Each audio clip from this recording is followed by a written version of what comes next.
Though some might find the plot lines and the storytelling of some of the MCU movies a little bit underwhelming, the antagonist and the rivalries they set up is pure comic book galore. They boast some of the best villains that have been put to the big screen. Some meek, some strong, and some indestructible, but all very interesting supervillains. With that being said, let's look at 10 of the most menacing villains in the MCU. So, coming up at number 10, we have an Ironmonger, otherwise known as Obadiah Stane. Stane was the first villain on the scene, and in the first Iron Man film, we see him desperately try to climb off the ranks of the corporate ladder in Stark Industries and try to wrestle power from Stark. This little difference between the two eventually leads Stark to stop producing war machines altogether. This resulted in an all-out brawl between the Ironmonger and Iron Man.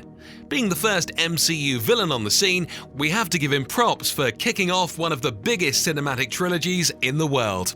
Up next at number 9, we have Johann Schmidt. The Nazi overlord has become so obsessed with power that it drove him to test the super soldier serum on himself. This caused a complete disfiguration of his face and landed him with the title he is so commonly known as, Red Skull. Not the strongest villain, but indeed the most convincing and power-hungry. It doesn't get any worse than a metahuman Nazi. At number 8, we have Ultron.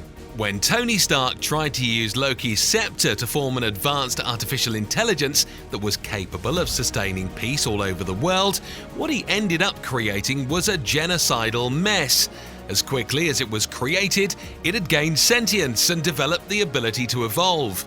Unlike its comic counterpart, this villain wasn't driven purely on twisted logic, but also egomaniacal beliefs.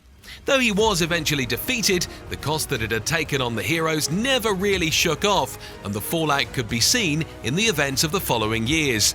This made his legacy live on. Up next, we have Colonel Helmut Zero. Zero can be said to be a consequence of the Ultron attacks. Having lost everything because of the Avengers fight with the AI, he developed a strong hatred for the team and sought to dismantle them from the inside. To that end, he dug up some dirt on Bucky and conventionally molded it so as to frame him and achieve his ultimate goal.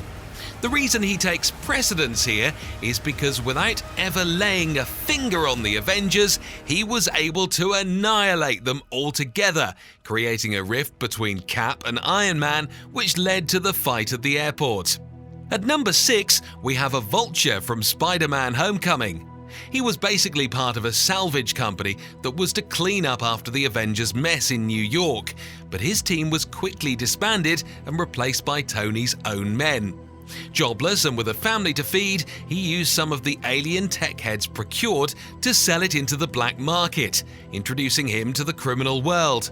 In his final battle against Spider-Man, Peter saves his life and he decides to repay him by keeping his identity a secret. Gotta appreciate a criminal with a code. At number 5, we have Hela. Because being the goddess of death and Odin's oldest daughter, she was one of the MCU's major female villains. She served at her father's side as his chief executioner, but was exiled when she manifested an insatiable bloodlust. At the death of Odin, however, she returned, declared herself queen of the Asgard, and single-handedly destroyed Mjolnir and anyone that crossed her path. The fall of the villain eventually came at a very steep price: the destruction of Asgard itself. That's what it takes to destroy death itself. At number 4, we have the Winter Soldier. He was one of Cap's oldest and most loyal friends, but one day on a fateful World War II mission, we see Bucky seemingly fall off a train to his death. It turns out that he survived, however, and was crafted into one of the world's most dangerous hitmen by Hydra. Cap eventually does get Bucky to recall their former friendship and bring back more of his memories. The Winter Soldier drove a wedge between two friends and blurred the lines between good and evil, and added an entirely new dimension to the story. Coming up at number 3, we have Killmonger. Killmonger was the son of a traitorous Wakandan prince that was killed by the previous Black Panther.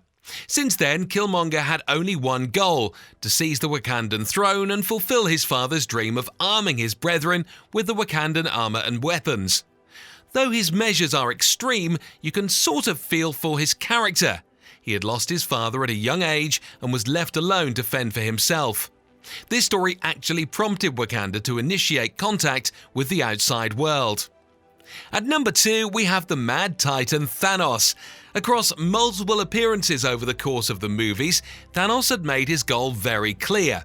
He wanted to possess all 6 Infinity Stones and bring balance to the universe. Initially, he relied on proxies to procure the stones for him, like Loki and Ronan. But when they came up short, he realized that if you want something done right, you need to do it yourself. And thus he set out across the multiverse and built up his collection. The slow build-up eventually came to a climax at Infinity War, where we got to see his plan come to fruition. That was one day when the Avengers didn't save the day.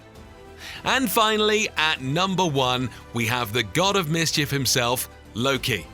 Loki is by far the most adapted and built character in the MCU. He's Thor's adopted brother, and like his half-sister, he has a taste for power. His main power comes from his ability to deceive people, whether that be through charming looks, spinning tales, or even through magic. He would use anything and everything in his power to seize the Asgardian throne.